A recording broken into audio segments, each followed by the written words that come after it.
Welcome to the Aviator Zone Podcast. Aviator Zone Podcast. With your host, Captain Felipe Santiago. Flying stories, career advice, and a lot of hangar talk. Let's talk aviation.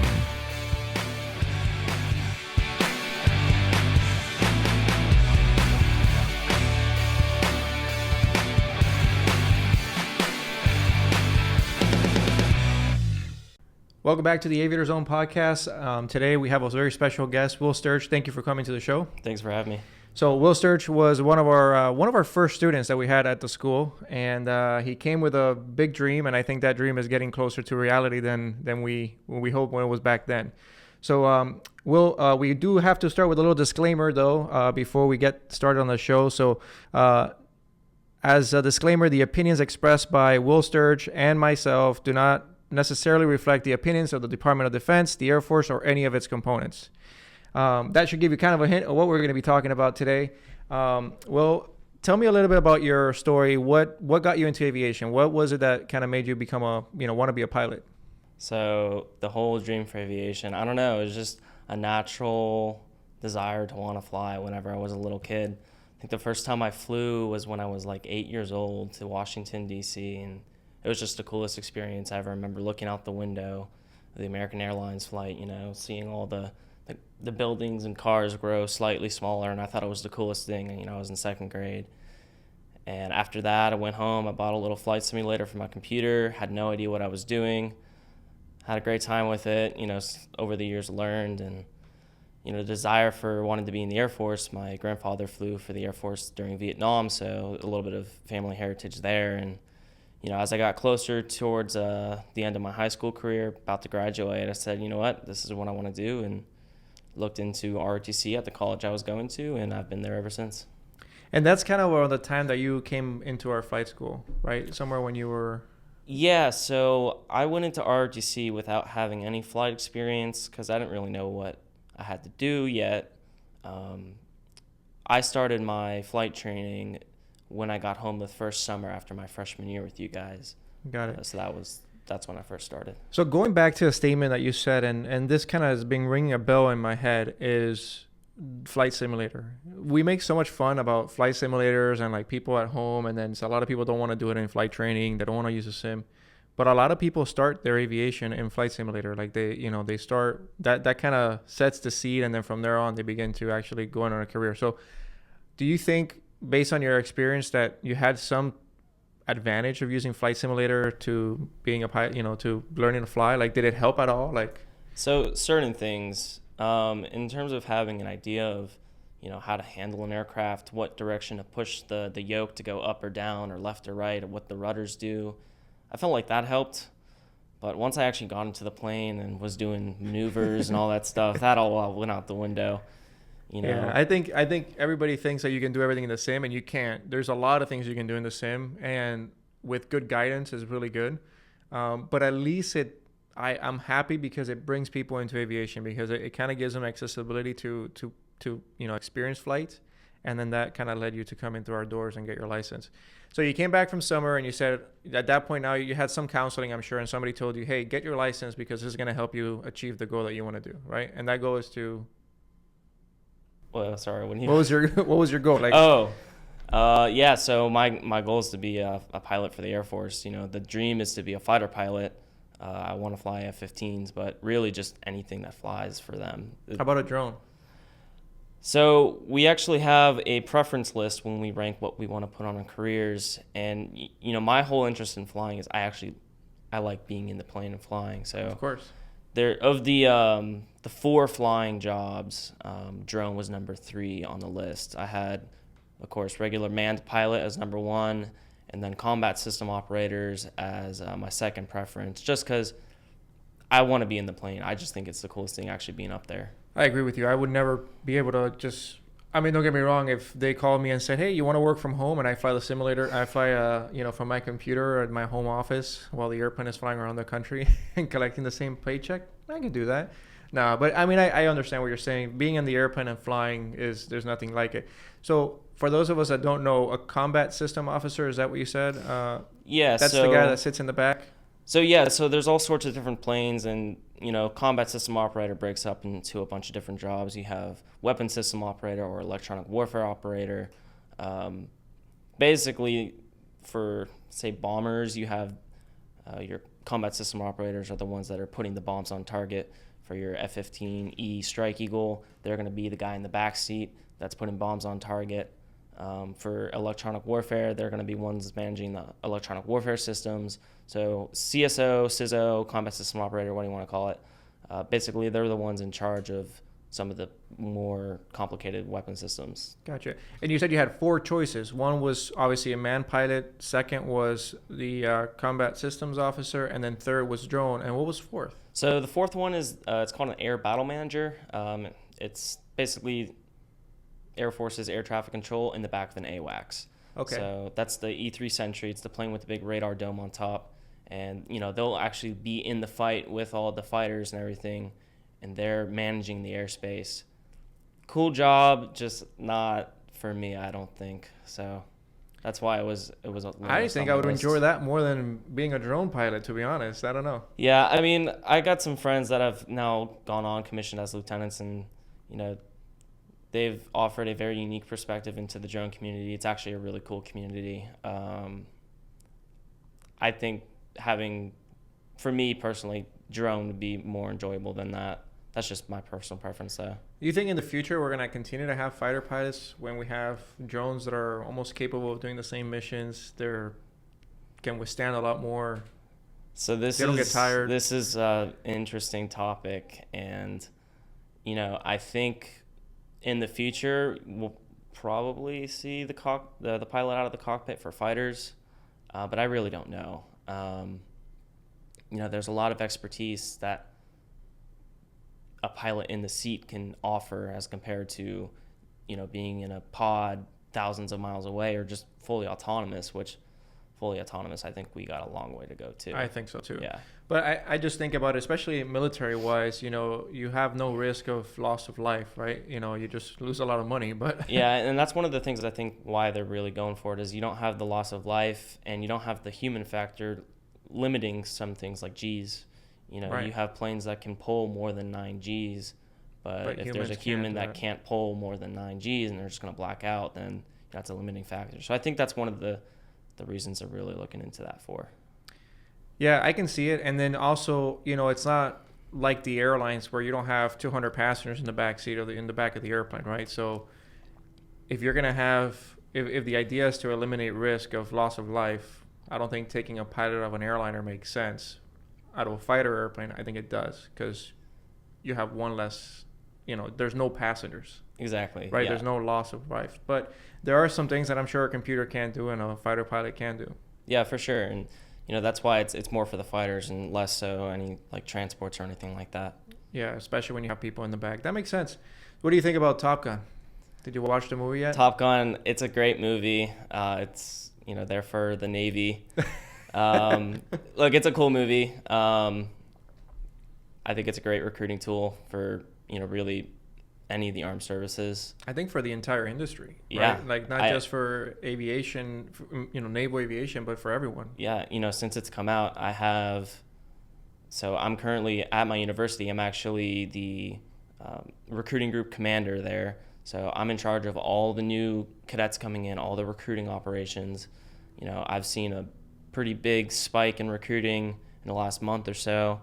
I have one friend who I would have never even thought was interested in aviation. She's like, I want to be a pilot now. That's so cool. And then I got another friend who once a time ago, he was looking to join the Air Force, but he never really pulled the trigger.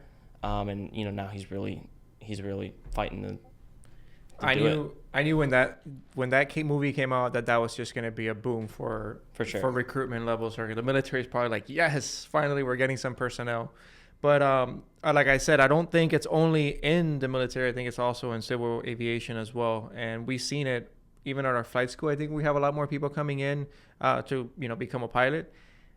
And I think also another contributing factor of that is obviously the pay raises that we have seen recently with the regional carriers. That's going to motivate people to come into the industry, which is a good thing. The demand is there and we need to fulfill those seats. So it definitely helped. It helped both ways. It's funny because you mentioned the Navy, and I never even think about the Navy. But yeah, of course, it is a naval movie, I guess. If you think about And that's what a lot of people really don't know, because I mean, for the general public, they don't know that it's only the Navy and technically the Marines too that are landing on aircraft carriers. A lot of people who are my family friends, even some family, go, "Will you ever land on an aircraft carrier?" I'm like, "No, I'm in the Air Force." But see, You're having a bad day if you're landing on an yeah, aircraft that's carrier. a bad day. So they see a fighter jet, and as far as they know, that's the Air It's the same Force. thing, yeah. So that's why it's a really good tool. And there's a real fun thing the Air Force did with they had an ad before all the Top Guns, which was just a really great ad, which it's like just even boost the recruiting even more. So it was really cool. I gotta look into that. So you came to our flight school because somewhere along the lines you found out that this would be beneficial for you. So for somebody that's starting out today and they say, okay, I saw Top Gun, I want to be a pilot, or they just grew up with that and they want to be a pilot, what is it that they should know going through your path, right? There's a lot of paths to get to where you are right now. You can go to the academies, right? That's one way. You can do ROTC. Yep. And then that's pretty much it. No, I mean, so there's a few more ways. So ROTC and the academy are kind of the most popular ways, because the first and foremost thing is you have to be an officer to be a pilot in the Air Forces, or really any of the armed services. So any of the commissioning sources, including the academies, ROTC, or OTS for the Air Force, OCS for Navy, Marines. Really, you just got to be an officer. That's the first step. You can also apply to either National Guard, Air National Guard, or reserve units. But you still have to have a 4-year degree. You do have to have a 4-year degree, yeah. So if you're applying to OTS or any of those units, you have to have a 4-year degree, because to be an officer, you have to have a 4-year degree. So your path was the ROTC way. So you came out of high school and then you went to UCF, and you're going to UCF. You're still going to UCF right now. Yep, I'm a senior there now. You're a senior, and your major is in real estate business. Real estate and business. So you're going to school just like any other, student of UCF, and then on top of that, you do some extra activities that are required by ROTC. Yeah, and that's one of the really appealing things of ROTC is, you're a normal college student. You just have some extra responsibilities. So I get to do all the normal college student things. I'm not at an academy where it's 24/7 military life. I have my responsibilities on certain days of the week and certain times, but once I'm dismissed from that, it's, I'm a normal student. You're a regular college student. And I believe it's after 2 years is kind of that decision point once you have to decide whether, okay, I am going to commit and be part of the military, or I'm not going to commit. What's that decision point? So it depends is the real answer, and it depends for every different branch. For Air Force, usually, yes, it's your second year. So the summer between your sophomore and junior year, you're required to attend field training. It's a congressional requirement for any officer. Once you get back from field training is when you'll be contracted.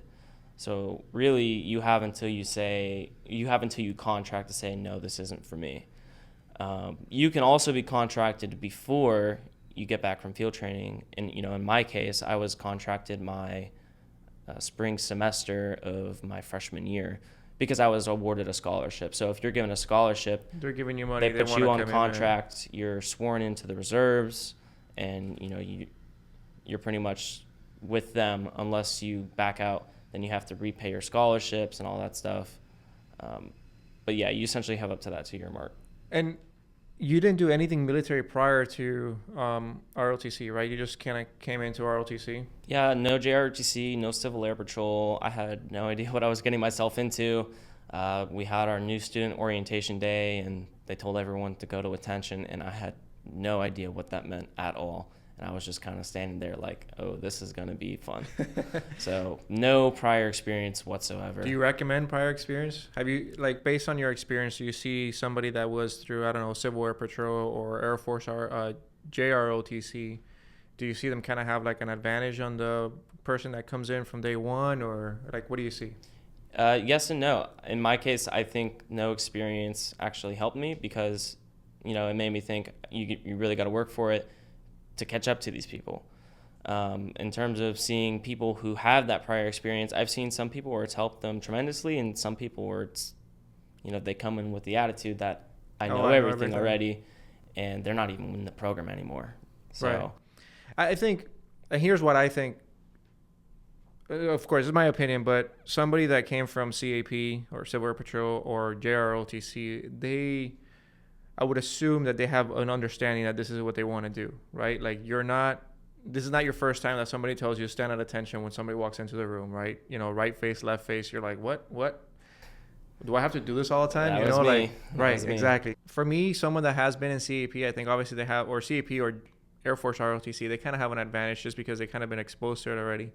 And I think it would help them in a decision. I was like, this is what I'm going to do for the rest of my life. Am I going to deal with this or I'm not going to be able to put up with this? Because a lot of people don't have that discipline of understanding, okay, when somebody walks into the door, you're going to go to attention. That's going to be the rest of your life. You're going to have to deal with that forever. And it's not a surprise. Like, it's not like, oh, wait a minute, this is what I have to deal with to be able to do that. So I think in that case it helps. But again, I can see what you're saying as well. That person that comes in with that cocky attitude of, I know everything, and it's not good. I see that in any job field, honestly. Somebody that comes in with already some experience, it can set them back. So I think it really depends on the individual. Totally, yeah.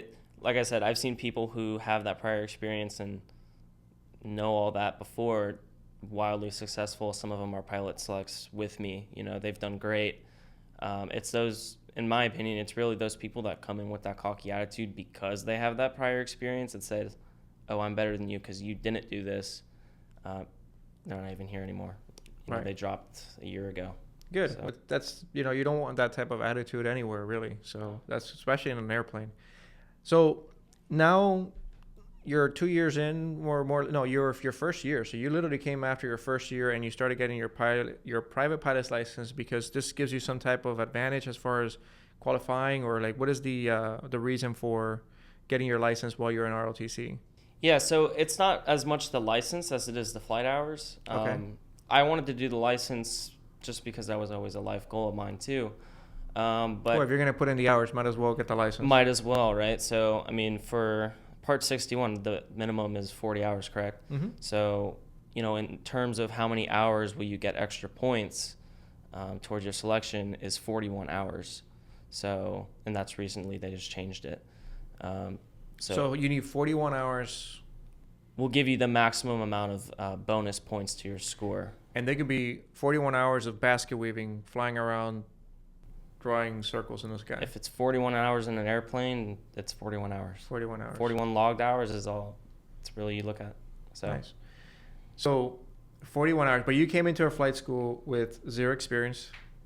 And other than the flight sims, of course. Other than the flight sim. So we'll give you credit for that. And then you signed up. You were a 141 student when you enrolled with us, I believe. I think 61.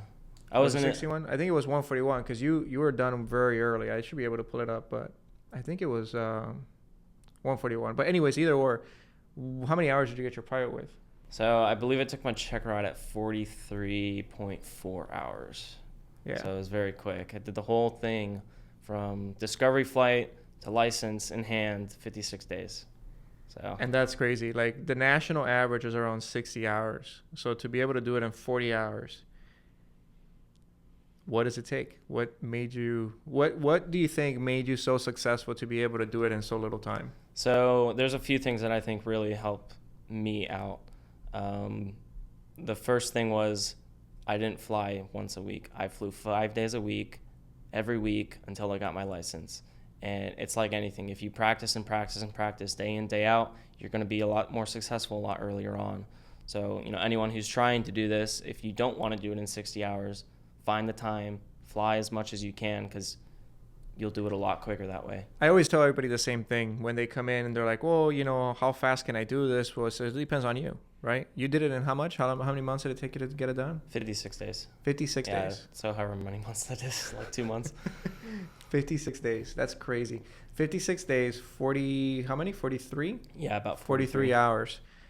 And what else? I mean, another thing I tell people, because they tell me, oh, how often should I fly? I say, well, at least 3 times a week. 5 is great, right? Because you're doing it every day. But it's not only coming here for 2 hours, flying around for 2 hours, listening to an instructor, and then going home and forgetting about aviation, right? Yep. What happened when you went home? So, that was a busy summer for me. So I actually would go straight from the plane, straight to work. I'd work my, 6-hour shift, and I'd go home and I'd do ground school. Ground school. So that's what was important. So how many hours do you think you spend on a daily basis just in ground school? probably like an hour and a half, 2 hours a night. Yeah. So you think about it, sometimes even more. You're putting in almost 5 hours a day just in aviation, right? One of the things that I really recommend people is not just to go home and read the book, but look at old videos, watch videos. If you want to like take a break and relax, like go on YouTube and watch some fine videos. You'll be surprised what you pick up, a little thing here and a little bit thing there. And some things you might pick up are great. Some things you'll be like, they're going to, not be the greatest thing. But that's what your instructor is there for, to say, that's not a good idea. But you're always learning, right? It's constant. And I think that's really important. And I'm glad that you brought that up, because everybody thinks that they just come here for 2 hours, pay the airplane and the instructor, and then we're going to make you a pilot. You have to put in the time. And I think that's what you did. So you got your license, and then you went back to school, and you come up and fly with us every once in a while. Every right? once in a while, yeah. How was it coming back and saying, after you were off probably for what, like 6-7 months before you flew? Yeah, so there'd be periods where I haven't flown in a while, and I'd come back and want to fly, get recurrent again, and it's one of those where my friends are like, oh, can I go flying with you, and it's like, well, okay, I have 4 days of currency left, but no, you can't go flying with me because I'm going to go up in the 152 and I'm going to do pattern work for an hour and a half because that's what I need. Right. You have to be a safe pilot and make a decision and say, okay, what do I need? Or you might be current for, you might be legally current, but you're not proficient in flying. That's a big difference in the word. So that really is a part of our aeronautical decision making, saying, okay, it doesn't make sense for me to do this, I'm going to do that. So good choices there. Let's talk a little bit about your flight training. So what was the first solo like? So first solo, we were just doing pattern work. Who was your instructor? You were flying with Garrett, no? No, I was with Juan the whole time. Juan, okay. Juan, and actually I did my 10 night landings with you. So with me? I don't remember this. This was very early on. This is when the school had 3 planes, and it was a while ago. So, but yeah, mainly Juan, and then those 10 landings with you. But basically just doing pattern work, just like getting in the groove of things. And Juan calls for a full stop, taxi back, or something to get us on the ramp. And then he goes, okay, I'm getting out, have fun. I was like, oh, okay. So it was, I kind of expected it to happen soon, but I didn't expect it that exact day. So I was doing the Monday to Friday. I was expecting it on a Wednesday, and this happened on a Monday. So I was expecting 2 more days. Back. Yeah, so it was a little earlier, but the weather was great. It was the right day to do it, and I did fine. It was a little crazy, like, oh my God, I'm actually in this thing by myself now. But did you think that when you were actually doing it, or did you think about that when you were home and you're like, oh my God, I just flew an airplane by myself? Because I remember when I did my after the fact, totally right? When I did my first solo, the last thing in my mind was scared. I was like, okay, now I got to do this, I got to do that, and I got to do this. First thing in mind, okay, Gump's checklist. All right, this airspeed, I'm at this point on the runway. Okay, flaps down. Did you hear your instructor talking in the background? Yeah, exactly. So. And then you get home and you're like, man, I just did this. Yeah. I just flew an airplane by myself. It was crazy. So it was a great feeling. Tell me about the scariest time in an airplane. Like, what was your scariest time in an airplane? So this was, I don't know, like my 3rd or 4th flight, maybe. Probably even earlier than that. And we were just getting into slow flight. And, back to the whole simulator thing. There's certain things, like, oh, this is kind of what a stall is, but I'd never heard of a spin. Or, what gets you in one. And we're doing slow flight, and I almost inadvertently put us in a spin. And well, that was a nerve-wracking moment. It's funny because everybody's afraid of stalls, and not everybody, but a lot of people are afraid of stalls, and I don't know why. I think we put such an emphasis on them, and even the word sounds bad, like your engine stalled or what, just you think of engine stalling or something, you're stalling, you're not doing something. But stalls are not that bad. Like No. after your training, you No. realize if you let go of the airplane recovers by itself. Exactly. There's nothing really crazy about it. Spins are a little bit different. Spins they do are require different. Spins are a little bit scarier, especially when you're low. I mean, obviously. But stalls aren't that bad. It's one thing I was like, oh, we're doing stalls. This is going to be really interesting. And then we went up and did one, and I was like, oh, that was it? Yeah. So, and then, that was in the Cessna 152. I just got checked out in the Diamond DA-20. You could barely even tell it was stalling. It was like, oh, okay, that's it? Like, really? So, yeah, that's really cool about the diamonds. Who'd you fly with the diamond checkout? I don't remember. Did you go to stick all the way back and just kept the airplane in the stall? Did you Pretty try to much, do that? yeah. That plane was actually a little hard. Yeah, so to stall it. I like to demonstrate that because the nice thing about the diamond is you literally can, like, if you're coordinated, you can keep the stick back all the way back, and then the airplane just starts to shake, and she'll shake and shake and shake and shake and shake and shake, and then she'll start falling, like, maybe about 2,000 feet per minute. But it doesn't necessarily break like the Cessna's doing. It doesn't go real the nose nose comes down. down and all that. Yeah. So if you're good, you can just, like, what is it? They call it the leaf fall. I can't remember what it is, but it just basically shakes all the way down. Very different than the Cessna does. 100%. As soon as you release that control and that nose comes down, that wing is flying again. Yeah. Now, we're doing spin training now in our DA-20s. I don't know if you saw the video on our Instagram. I haven't, so I might have to look into that. Yeah, we're doing the spin training in our DA-20s, and everybody's really enjoying that. I think it's a good opportunity, especially if you're not going to be an instructor. That's not your goal. That's the only time you'll really be experienced to spin training. It's the only airplane in our fleet that we use for spins. We don't like to spin our old Cessnas. Nah, I'd imagine not. So we always we do that in the 20s, but you should look into that video. It's really cool. I have yet to spin it myself. I keep telling Juan we got to go up and fly. But he's having fun doing that.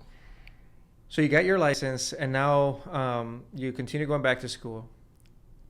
At what point did you realize, like, what your next step was going to be? Like, so you're close to graduating. At what point do they tell you this is what you're going to be doing in the Air Force, and this is what you are?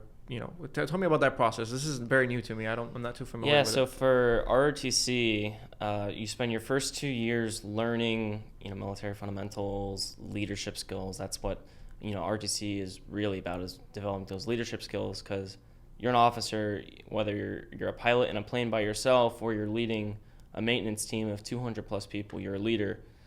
So the first 2 years are really focused on building those skills. Once you go to field training and you get back, that's when you start to focus on, okay, what are you going to do for your career? So one of the first things you do is you get your secret clearance done, which is for all officers in the Air Force. And then you start to, put your packet together for if you want to be a pilot. So in my case, I had to make sure that I had taken all the tests. Every officer has to take the AFOQT, which is the qualification test for an officer. That's a fun test, I've heard. Yeah. It's like the SATs of the Air Force, no? Yeah, it's like the SAT, ACT for the Air Force, just more Air Force-y, if that makes sense. Air Force-y. Yeah, okay. That's a new word, I guess. It just has some more aeronautical stuff. Obviously, you won't see on a SAT, like how to read an attitude indication, stuff like that. So some more aeronautical geared stuff. You also have to take your TBAS, the Test of Basic Aeronautical Skills. And then all of those scores that you get from all those different tests will go together into a PCSM score. PCSM stands for Pilot Candidate Selection Method. And basically, once you have that score, you have the ability to go up and say, hey, I want to be a pilot, here's my score. And you have to go on the rated board, which is, all the ROTC students from that class that year that want that job put in their packet, and this board looks at all these different results, and they select based off of the criteria, the amount of people that they need. So that's when you really start getting into that process, is that third and fourth year. So you were one of those packets that got selected. I was one of the 450 that was selected, I think, out of like 1,500 this last year. 450 out of 1,500. Yeah. And that's nationwide. That is nationwide, so you're not competing with anyone at your actual school. which is really nice because this year our school did really well. We had 11, I think 11 pilot pickups, so we did really well this year. So you guys kind of help each other because you kind of guide each other to get into that, to be able to get that. Yeah, I mean, we do so in as much as we can. There's certain things you're not like allowed to do, like the AFOQT. Previously, you weren't allowed to study together, so obviously, like for that, we couldn't help each other. But That's to the extent so that we can, yeah, we help each other. Like, hey, like this is what test you need to take. You know, you're trying to get into flying. Like, you know, this flight school looks like it might be good for you. So we help each other in that sense, for sure. So you're about to graduate, and then you've been already selected for that slot. Then what happens now? So you graduate. When will you graduate? So I'm supposed to graduate a little less than a year from now in the spring of 23. So what I'm looking at between now and actually flying, so I got to have my top secret clearance done, and I have to pass flight physical. So if those both go well, all I have to do after that is graduate. I'll commission as a lieutenant, and at that point, I'm just waiting to enter active duty and get my first assignment. Which would be flight school. Which would be flight school, yeah. And where does flight school take place? Like, so right now there's 3 bases for undergraduate pilot training. You got Vance Air Force Base in Oklahoma, Laughlin in Texas, and Columbus in Mississippi. So those all sound like great places. They're in the middle of nowhere, but you know, it almost makes sense for flight training because these are high performance aircraft, and you know, anything goes wrong, you don't want to be somewhere where the ground is a factor. So it's funny. I've flown a lot of cross country, not obviously yes, cross country with the airlines, but cross country, low level cross country. Yeah. And that's when you realize how much military activity happens in the United States, like all the time. You pass like Pensacola area, Central Florida, out Arizona, California. I mean, there's so much military activity going on. I remember once I was bringing an airplane back, and I just see a bunch of helicopters like going all over the place. They're all military helicopters, and I'm like, what are these guys doing? And I'm looking at my map, and there's no, you know, there's not a TFR. There's no what is it, the purple one, the training. Can't remember, I blanked out on the chart. I'm blanking too. But the not the restricted, the MOAs, military operating areas. So I wasn't looking around. I'm like, there's no MOA here. Like, what are these guys doing? I just can't imagine what fun they're having. You know, it was close to the border too, so they might be even doing like patrols or whatever. But it's just crazy how much flying happens. And talking about that, you know, I know you mentioned earlier that you got to fly in a KC-135, right? I did, yep. So tell me a little about the KC-135, and I'll tell you a funny story that I found out something the other day. So we got an incentive flight opportunity where our RTC detachment said, hey, you know, we have a KC-135 that's going up. It's going to be refueling some bombers. We got room for 20 people. Who wants to go? So I raised 2 hands or what? I saw that email and I was signed up all of 3 minutes later. I was very quick to jump on it. It was an amazing experience. Where'd you take off from? A MacDill Air Force Base in Tampa. So that's, I think, one of the 2 refueling wings that we have. So they have a ton of KC-135s. We took off from there. Don't really know where we went. But I think the KC-135 is an old 707. So, you know, in the inside, it's all stripped down. It's an old airplane. It's an old airplane. Yeah. I think the one that we were in was either from the late 60s or early 70s. Yeah, they're not new. My instructor, the person that taught me how to fly, actually was a commander of a KC-135. And in the flight school where I learned, we had he was the aircraft commander. We had a boom operator that also was an instructor there. And the airport ops guy, who was always hanging out of the flight school, was a navigator. So I'm like, hey guys, we basically have a crew. We can take one of these things up anytime. You know, all we're missing is an FO. I can swing the gear for you guys. Let's go. But talking about the KC-135, something that I found out recently, I was in Myrtle Beach, South Carolina, I believe that is. A lot of flight training goes on there, I guess, with the military. They're flight training a currency. And there was a KC-135, there was a C-130 in the pattern doing touch and goes. It's kind of funny seeing such a big airplane doing touch and goes. And then there was a KC-135 that had just landed. Mind you, this is a civilian airport with, airline service, and they do some flight training in Cessnas there too. But I'm about to take off, and I look and I see a KC-135 with an N number. And I'm like, a military airplane with an N number? That doesn't seem right. It's interesting.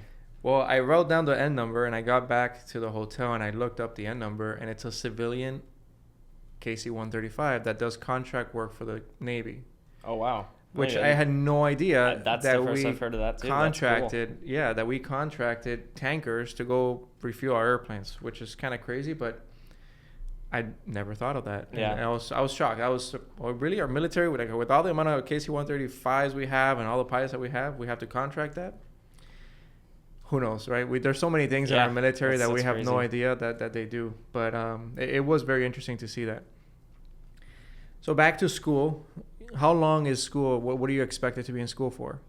For college or for flight school? For flight school. So once you get out of school, you go to flight school. How long does that usually take? Yeah, so I think it's about a year for undergrad pilot training. It's a little longer if you go to your initial flight training or IFT. That's for people who don't have their license, and they'll actually go out to Colorado and fly DA-20s. Either DA-20s or DA-40s. I think it's DA-20s because our airplanes, our 20s that we have, the way they're registered on our system is as USAF, some like DA-20 something USAF or something. So there's somebody that uses them. And I'm pretty sure it's the 20, but I know it's one of the two. So they'll go out there for a few months. I think they do like 30-ish hours, if even that, just to get people familiar. So there's two routes. There's guys that already have a license and they go one way, and guys that don't, they go another way.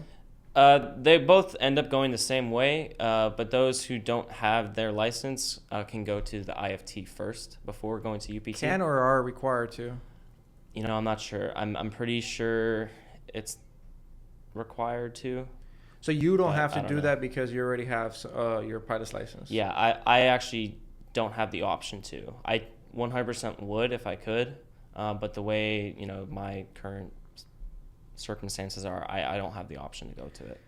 So that's really interesting because talking with older Air Force pilots, they always brag about, oh yeah, we soloed with 8 hours in a jet in the military, which is how you soloed on a Cessna 152 with how many hours did you have? 13 hours. Did you feel ready? You were 100% ready?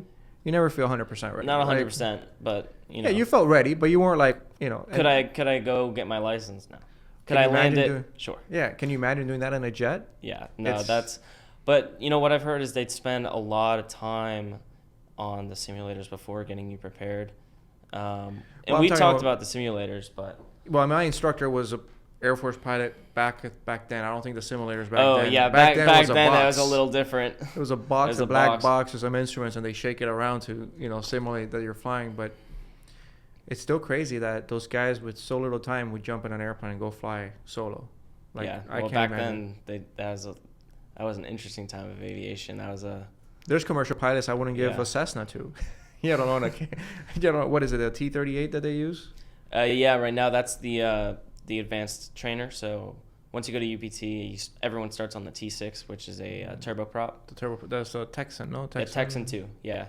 So that's what everyone will start on, and then based on how you perform there and what route you track, so you can either go fighter bomber or heavy transport, refueler. You'll fly different aircraft. So if you get fighter bomber, you'll end up in the T-38, which is the first jet trainer that they use. So they first put you in a turboprop and then they put you in a jet after, depending on which route you're going to go in the military. Yeah, depending on your performance. It makes sense. I mean, to put somebody from zero to boom, here's what it is. Although I've seen sometimes that if you do that and you're only exposed to that, you either crash or you fly. Yeah. And the majority of the people just fly and they were like, okay, this is what I have and this is what I have to deal with. I see that with airplanes with constant speed propellers. If you learn with a constant speed propeller from day one, it's no big deal. And then if you learn without a constant speed propeller, when you get into those airplanes, people are like, oh my God, 3 sticks. I don't know what to do. Yeah, it's a lot more to manage. It's a lot more to manage. But for somebody that just started, it's well, this is all I know. So it's always been there. So I just know that it's part of it. I think it kind of helps to have that. But again, it's a lot more money to fly a jet than it Yeah. is to fly a Texan around. And they spend a lot of time making sure that everyone's ready. They don't just throw us in even the turboprop. There's a lot of prep that goes into. A lot of ground training Yeah, a ton. that A ton nobody of wants to ground do in flight school. It's very important. It's very important. There's so much emphasis in that. Like, you learn to fly the airplane on the ground. You go practice your skill up there, but Chair flying. Chair flying. I used to sit in a hot summer inside our 152 because my instructor was like, go chair fly. So I would sit there in the hot heat, just running the checklist, just sitting there and like, going through the flows. Here's my thing. Okay, I'm going to fly the pattern. I close my eyes. Okay, I beam the numbers, gas, undercarriage, mixture. I did that so many times that when I got on the airplane, it was just like, okay, close my eye. I didn't have to close my eyes. Obviously, you don't want to be closing your eyes when you're flying, but it was already there. I didn't have to look to where the flap handle was because I would reach for the flap handle. You just know where it is. I had the muscle memory. I knew where it was, right? I didn't have to look, oh, where's the flap? Oh, there it is. Because in that time, you're a pilot. You look down to look for the flaps. You flew 2 miles, and the airplane is in a 30-degree bank, right? So that really helps too. Do you have a cockpit layout of any of the airplanes yet? Not yet. So when I graduate, there's probably going to be about a year or so wait between when I actually start. So that's when I will be on the grind, doing as much preparation as I can. I'm sure it's very competitive to fly those things. Yeah, it is very competitive to get a jet slot. Even at this rate that you already jumped so many hoops, you just got to keep the grind never stops. The grind never stops, right? So then once you graduate from pilot school, you're already assigned an airplane. That's your job in the military at that point. Like, there's no oh, we changed our minds, we're going to put you through like bomber school or like. So really the only thing as far as I know that would influence that. So once you graduate UPT, you drop an airframe. And then you'll go on to the next school to learn whatever they have for you next on that airframe. The only thing that would change that, as far as I'm aware, is if they're getting rid of that airframe, or if you have a medical change, or if you do something really dumb. So as far as I know, that's really the only thing that would change that. Talk to me about call signs. How do you get a call sign in the Air Force? So call signs... everyone sees Top Gun and Maverick, all these different movies, and they're like, they're so cool. I want a cool cop sign. Nobody gets a cool call sign. Top signs are a tool used to humble pilots, and they're usually an insult or an acronym that is, meant to humble you, because at the end of the day, you're still a pilot. You can still mess up, and, if we have to humble you for doing something dumb, sometimes the call sign is a good way to do it. I have cracked up in the airplane flying through Pensacola area. With ADS-B, you can actually see the call sign that they have on these airplanes.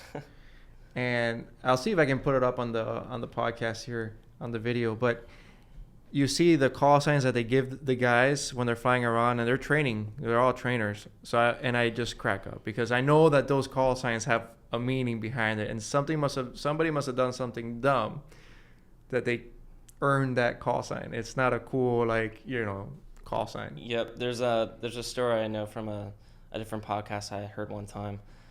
Guy's call sign name was Buck, and that's because he hit a 12-point buck with the plane while he landed. Nothing that you can avoid because obviously you can't see the deer, but it happened, and that was the story for it. So for the rest of his life, he's gonna carry Buck. Yeah. So it's not something you choose. It's not something you have a say in. And if it is something you try to have a say in, they usually will give you something even worse. So at what point are you baptized with that call sign that they print your tag and your tag says Buck? So I've heard different things. I'm not in a unit or anything yet, but I heard it can really change actually from unit to unit. So you may not be baptized with one call sign your whole life. Oh, so it changes sometimes from... Yeah, so, if you go from one unit to another and they find a reason to give you another call sign, sometimes you can get another one. As to my knowledge, we'll hopefully find out in a few years here. We'll let you know. I'm curious to see what your call sign is going to be. Oh, I am too. I am too. Yeah, no, I find that always so interesting. And I really hope I can show you guys, because the stuff that you see flying around there, I'm like, oh, I wonder. I have a feeling I know what you did to earn that call sign. Well, so you're almost there, man. Like I am so happy for you. I'm so happy that you came through here and you did it so successfully. We use you as an example all the time when people tell me, oh, but can it really be done in 40 hours? And the answer is yes. It really depends on the person and it depends on your commitment. There's still the possibility of being able to do a private pilot in 40 hours. And you were an example of that. 43 hours. Okay, 3 hours more. One of them wasn't a check ride, so it doesn't really and the make 3 hours was just because I needed like more solo time to satisfy the requirements. Right. So I'm sure you would have been able to do it with less, but 40 hours, 43, I'll be very happy with that kind of thing. It was great. Not a lot of people can say that in today's world. But again, I think it was because you had a mission and you were out to get it and that's what you did. So I'm glad that you were able to do that. Good teaching too, so it helped. Yeah. Juan screamed a lot. Juan was a great instructor. He was great. I think it really matters too if your instructor cares. Yeah. And that's one of the things that we look at here. You not only have to be a good pilot to be an instructor here, but you also have to care, because we want to talk about stories like this. Not, oh yeah, we billed him 100 hours. No, we want to brag about the guy that got it with 43 hours. And there's been so I've flown with I think 4 instructors ever. 2 of them here, 2 of them not here. The other 2, I mean, it's very important who you pick, because those other 2, I know for a fact that I would not have been able to do it in 43 hours because it was a clash of personalities. It wasn't great. But, here I was lucky to find, I did great with Juan. The instructor I did my biennial with was great. So I was fortunate to find that. Yeah, again, I think it's really important who you pick and the place that you pick, and that they care for what your goals are, not just for their personal gains. For sure. And I tell my instructors too, it's like, look, I know you want to be an airline pilot. I know you want to get 1,500 hours. But when you're here for those 1,500 hours, you better give the best that you can, because one day you were there and you wanted to have the best that you could have. So that's what we expect from them. And I think you were an outcome of that. So, Will, I'm very happy to see you fly a military aircraft at some point, hopefully in a seat. I prefer you flying than being in a drone. That's the goal. And are you planning? So, before we close here, do you get to pick your unit? Like, do you get to bid like what unit you want to fly with? So, once you have your airframe, I'm not really sure if you get to pick where you go. You do get to put preference in for what airframe you do want, but it's only preference. Nothing's really guaranteed. You can kind of gauge it a little bit if you get the plane you're looking for, or depending on what plane you get, because there's only certain planes at certain bases. For example, if you somehow get the B-2 stealth bomber, well, you're going to Whiteman because that's the only base that has B-2s. So that's kind of, as far as I know, the only way to really gauge it. Would you want to be in Homestead? So Homestead in the future maybe, but Homestead is a reserve unit, and I can't go reserve quite yet. Okay, so that'll be like a retirement thing. Yeah. So since we have to commission active duty, there's no real way I think I could end up at Homestead. Gotcha. But in the future, once I'm hitting close to that 20 years and retirement's looking real sweet, maybe. You're gonna be a captain for the rest of your life, or you're gonna? We'll see. We'll go as far as they put me. That's the goal right now. I'm looking at wanting to do like 20 years. Okay, so you're long term. Yeah, we're required as pilots to do 10 after the completion of pilot training, but it's my dream job. I'll do it until they tell me not to. So cool. Well, that's the goal. I can't wait to see you flying one of those jets. Thank you so much for coming to the podcast. Thank you for having me. Good luck again, and like I said, I can't wait to see that. I want that photo back. I will keep you all posted. I want the first solo, the second first solo again. I will keep you all posted for sure. Awesome. Thanks for coming. Thank you. We hope you've enjoyed the show. For more of our content, search on YouTube for Aviator Zone. If you know someone we should have on the show, please reach out at podcast@aviator.zone.